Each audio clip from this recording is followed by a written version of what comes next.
have 3 woolen pairs of socks, one of which I need to wear today, so let's see if that's out. We have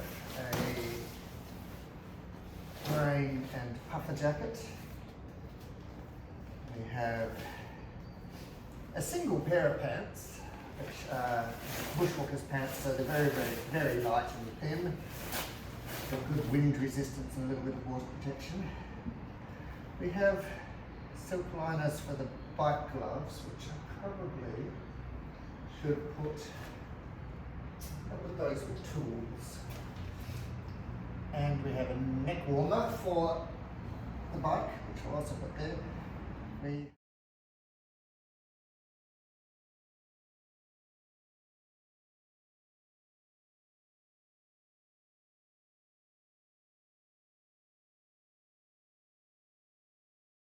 Roll it up. So this bag is both waterproof when that's done up and squishy. Let's roll that over a few times. I reckon that's about as squishy as it should be. And do up the air and water block. And that is my clothes for 6 months. So these panniers are waterproof in themselves, but then I've got clothes inside the waterproof.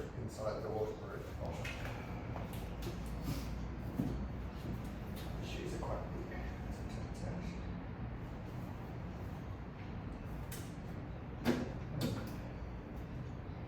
Interesting.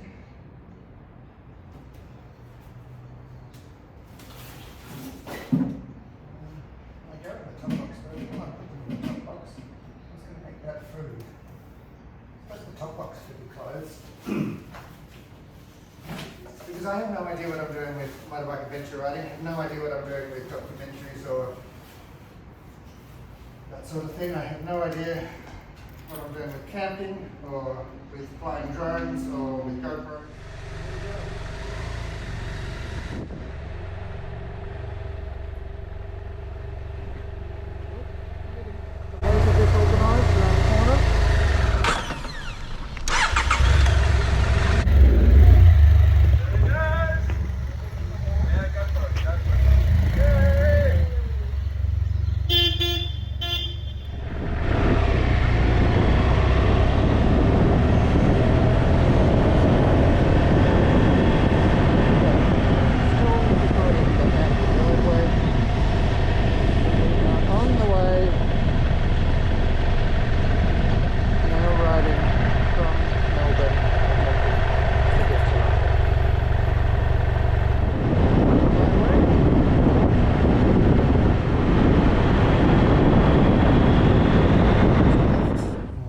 Stop actually Bunnings. One of the many things I haven't managed to do before I leave is to finish off this little DIY project right here. I have a tube, PVC tube, on the outside of my panniers. Some terribly toxic glue. Where are we? Some terribly toxic glue that I need to coat around both sides of this tube. And that one, stick it in there, same process. Not so useful. So that's all in. I'm supposed to let it dry for 5 minutes. Back off again to make sure it still does work. Tighten that up. Give that a couple of minutes and then we'll get it back on the road. Well, we're travelling pretty well. Well over halfway between Melbourne and Adelaide now. It's a beautiful day. The sun is shining. Blue sky. High and rather fluffy little clouds all over the place. You can see some of them behind me. It's a pretty straight, reasonable road. A little bit of traffic that's on it hasn't slowed me down very much. They're going just on the limit pretty much constantly. It's been a good first day's travel. stopped for lunch in a little cafe 40 minutes or so past Ballarat. Oh dear. Excuse me. Sneezing in a helmet is a challenge. Anyway, look, in the end, even though I was a bit stressed about making it all happen, getting out of the flat has gone pretty well. Really rather like clockwork and just according to plan. The cleaner was about 5 minutes after 9 getting in this morning. I rolled out, I think it was sort of like 10 past 9. Just got such a long list of things that I haven't done right, done well.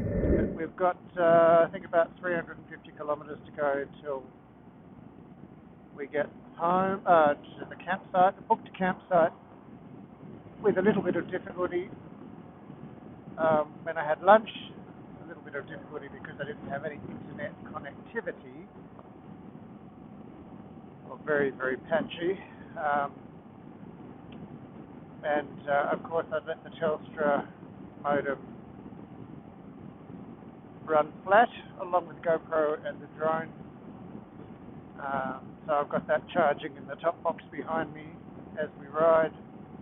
Hopefully that'll be good to go when I get to the campsite tonight so that I can plan tomorrow's ride.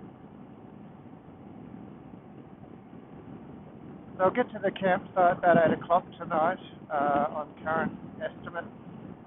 It'll be a bit late for setting up the tent on the very first night, but I've even got the darn thing out of the packet, which isn't ideal, as all the wise men in my world have been emphasising should have done a practice trip, ironed out all the kinks in the setup, but that is not how life has worked.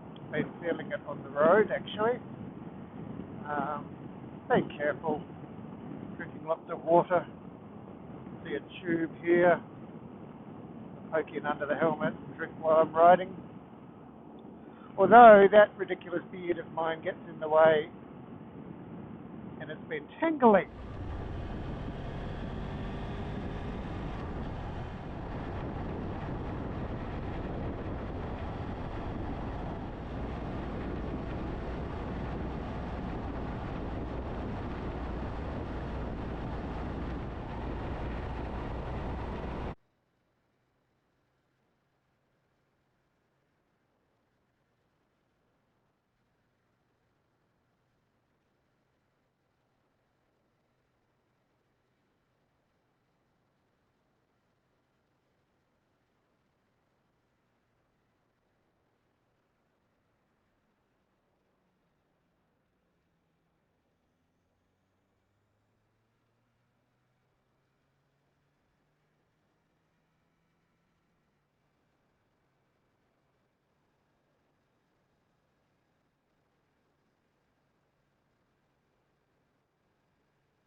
Well, I have arrived.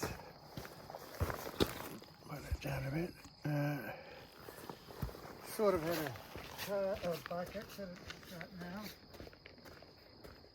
Dropped the bike just trying to turn it when I realised I'd gone too far for this campsite.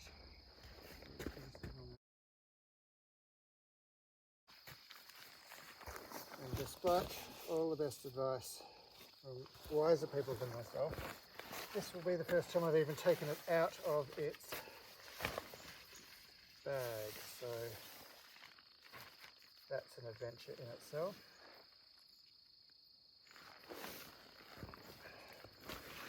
Actually, the footprint has got some handy little instructions that say this side up. I'm just going to put that.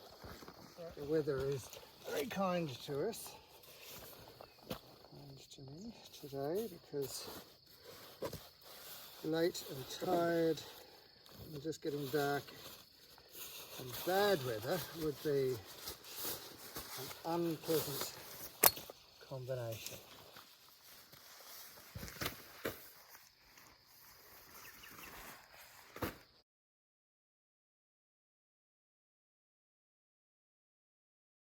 A hammer.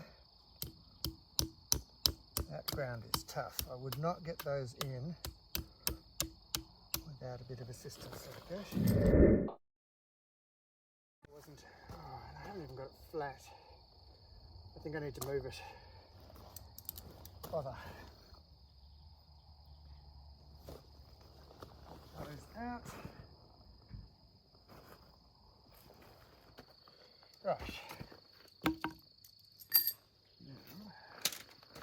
Now, I suspect if I hook those up on the roof,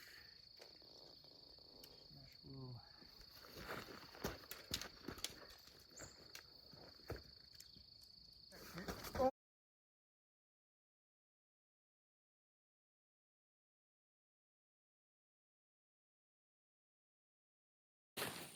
But I think, well, I don't have anything in the tent yet. We do have the tent. But there is the tent.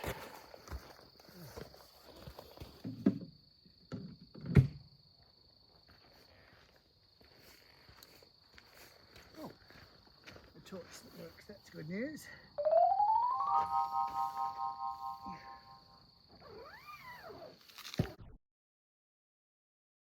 So I am in the tent.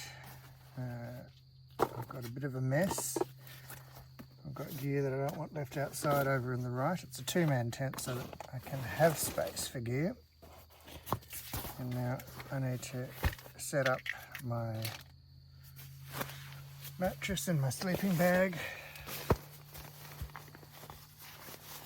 The mattress is a blow-up mattress.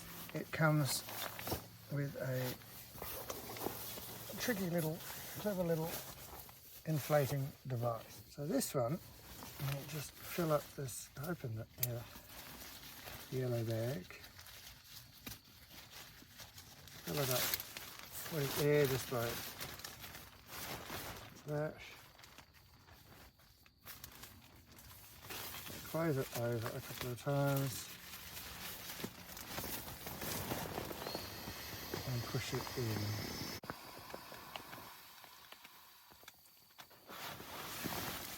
And there we have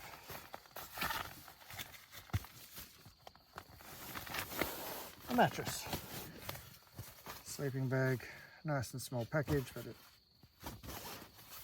opens out. This is a down sleeping bag, treated for moisture resistance so that the down doesn't all clump when it gets wet.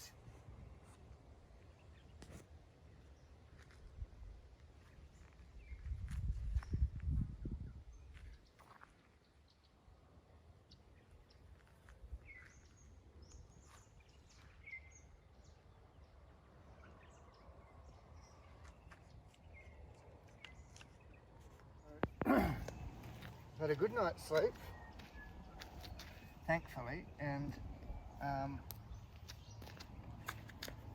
feeling refreshed. So I'm going to now pack up. One of the downsides of doing this all in too much hurry is that I didn't really have confidence to book ahead very far for where I was going to camp last night. And I've found myself an hour north of Adelaide, which is actually excellent. Just gets me on road to Darwin. with a bit of a head start, not having to navigate Adelaide traffic. But what it means is that I wasn't able to get provisions last night, so I don't have any water for cooking, and I don't have really much of anything food-wise in terms of fresh fruit or that sort of thing. So I'll pack up here, and I was going to get some cereal in Adelaide, and, so I haven't even got breakfast. Not the best, but I'll head north on the way to Darwin, and there's a town about half an hour north of here, so I'll get some supplies there.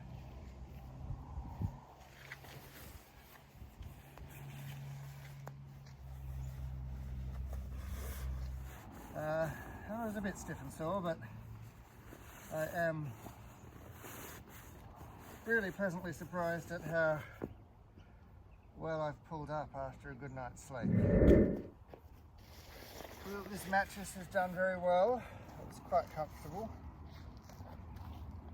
That was one of the big unknowns for me. I did that when I needed to, but it's in. Let's see if we can get it in the bag.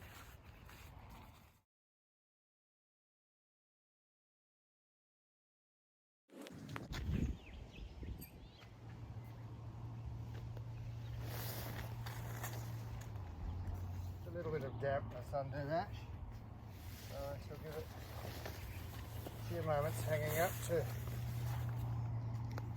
dry off. Deliberately put them.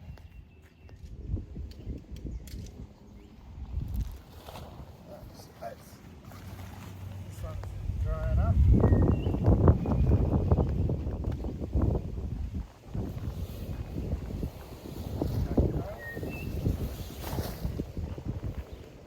For anyone who actually knows what they're doing to watch how I'm doing this.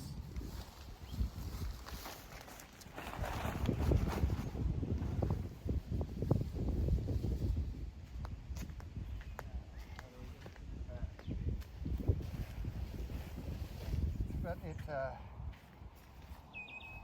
it did work.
I've pulled in at Woomera, was being chased by a thunderstorm all the way up and decided that I'd just take the relative safety of a campground. It's a pretty average campsite.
Well, I've just been through Cooperpedy. It really is feeling very remote out here now, just kilometres and kilometres of straight, long, empty road. There's these little, and not so little, termite mounds are fascinating. Of course, they're not termite mounds at all. They are opal mines, I think. Well, not that far from Alice Springs now. Travelling along at 130 on a straight, empty road. I might make it to Darwin tomorrow night. 800 or so today, 800 or so tomorrow, that's achievable. We'll have a rest day. We're getting into finding out how to get across to East Timor. Just pulling up for a bit of a rest stop. I was feeling a bit heavy, so I'm wise to just lay in the shade for a minute and make sure I'm recharged. I think I might have done 300 or 400 kilometres today. It's probably closer to 3. And looking to push on until I've broken the back of the Alice Springs to Darwin route. I'm going to leave less than 1,000 kilometres to do tomorrow.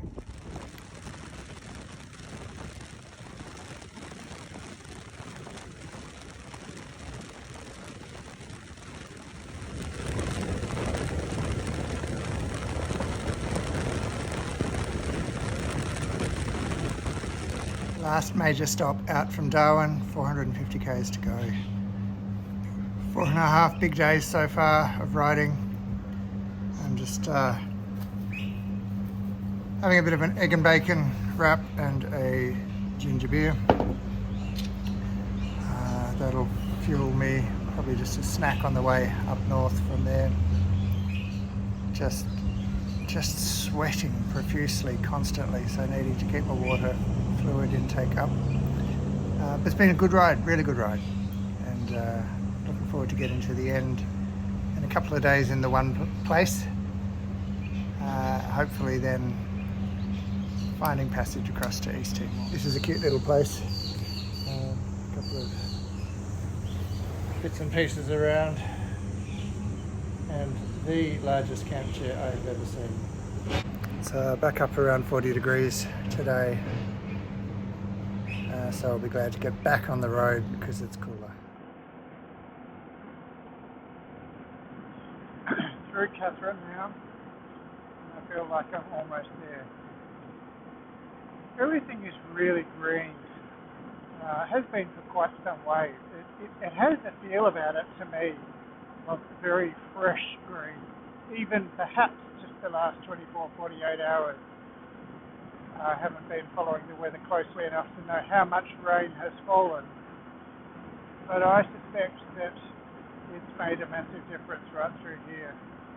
Everything looks vibrant, everything, all the foliage, all the fauna looks, the flora looks healthy and just bursting with life. It's actually quite beautiful and quite spectacular. Looking forward to putting the tent up, putting my feet up, perhaps even jumping in a swimming pool, and just taking a day off. It's Monday morning.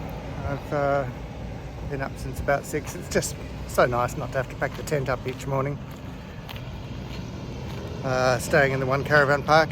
I'm heading out, walking to a cafe to catch up with a friend, Joey. Ooh, car coming. For coffee. And after that I'll, I think, head down to the docks and see if I can find anyone who'll talk to me about putting bikes on boats. Well, it's just been serviced, brand new tyres, and just about to get on it, and there's a total downpour, which of course, with a hot road, a wet road, and brand new tyres is a complete recipe for slipping on the road, so I will need to ride with utmost care as I take off from here. I'm going to let this downpour pass and jump on after that.